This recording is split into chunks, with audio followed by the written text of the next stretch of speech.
So in the previous video, we've talked about E5 security and compliance. And in this video, I'm going to talk very shortly about the Teams voice services. And Microsoft offers a few, and it's important to understand the distinction between them.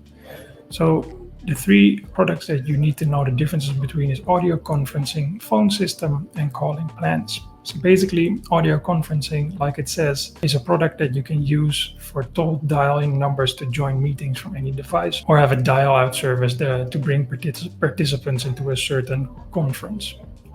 So audio conferencing, schematically, what this looks like from a Microsoft perspective is in the top right, join Microsoft Teams meeting, where you basically have that in your invite and you can click the link, or you can use any of the dial-in numbers that are listed there. And the dial-in numbers that are listed there are basically through audio conferencing feature. Then you have the phone system, and the phone system is basically the cloud PBX of Microsoft. So you can centrally manage users for communication, email, and content from Office 365.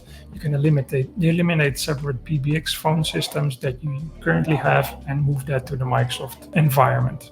So what that looks like is on the right hand side. That's basically your dial pad in your Teams environment.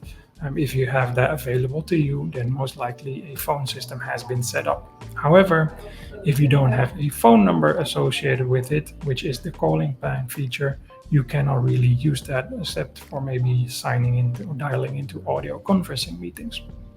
So that's the final aspect here, is the calling plan. This is to subscribe to, basically get a phone number from Microsoft 365.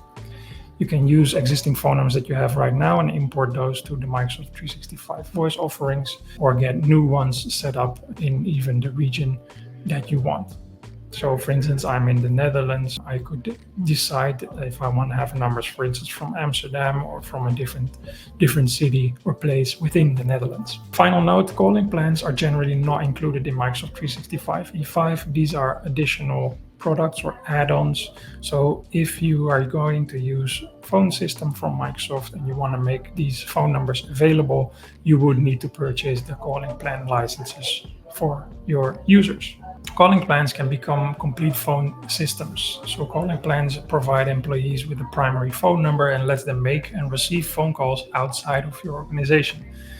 With calling plans from Office 365, you can be assigned, like I said, existing phone numbers or get new ones.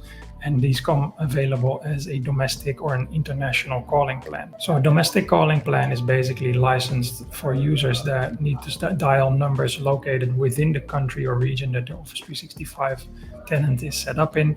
And the international calling plan is a license for users that need to call out the numbers located in the country and region where they are assigned in Office 365, and to any international numbers that might be available to them.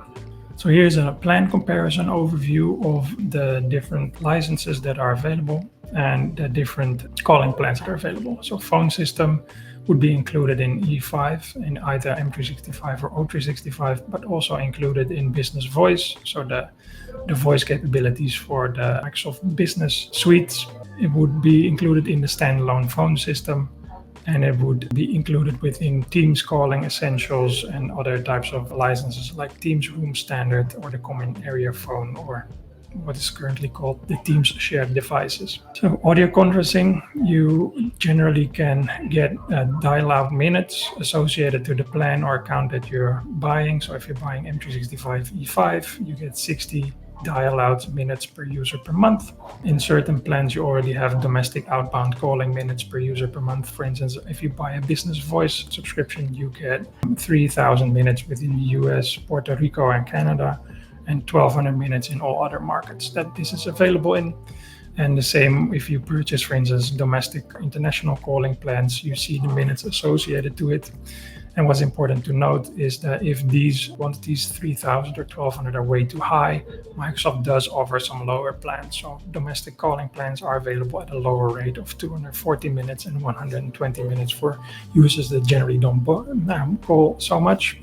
But if you don't call much and you don't know who calls a lot, then it might be even more considerate to use communication credits. So that way you just pull all the minutes that are being made by your users on a monthly basis.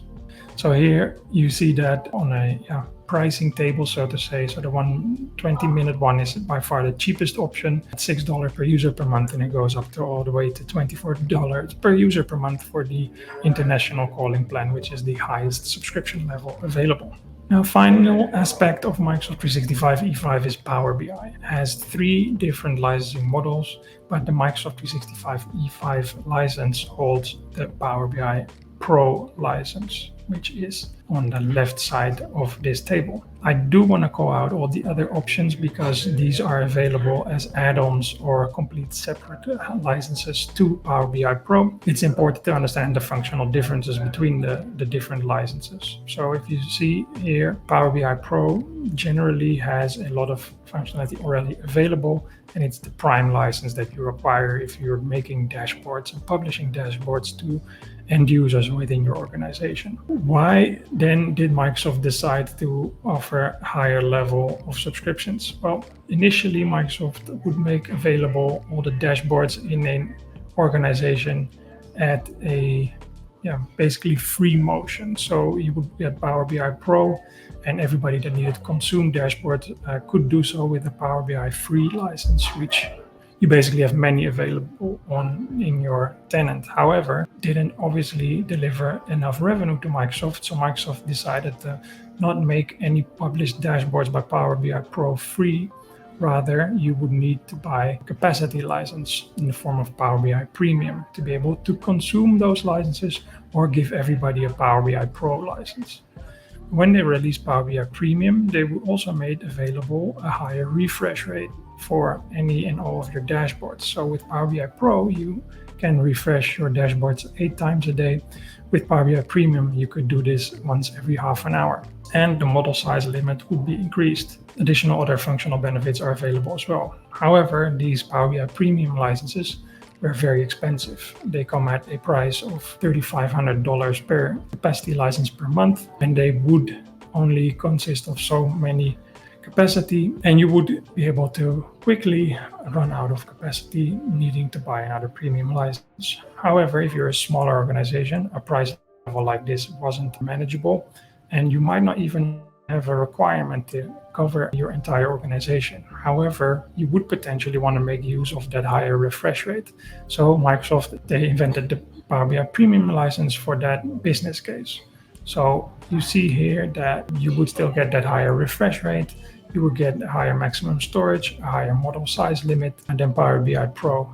And the premium license is available as an add-on to M365 E5. So if you already have a Pro license, you can buy it at a reduced price rather than buying the full Power BI Premium per user license. So again, to wrap up the E5 aspect of this presentation and this video, Power BI Pro is included in Microsoft 365 E5. However, if this doesn't fall within the limits that you require, for instance, you need that higher refresh rate, you need to investigate also going into Power BI Premium in either a per user or a per capacity motion.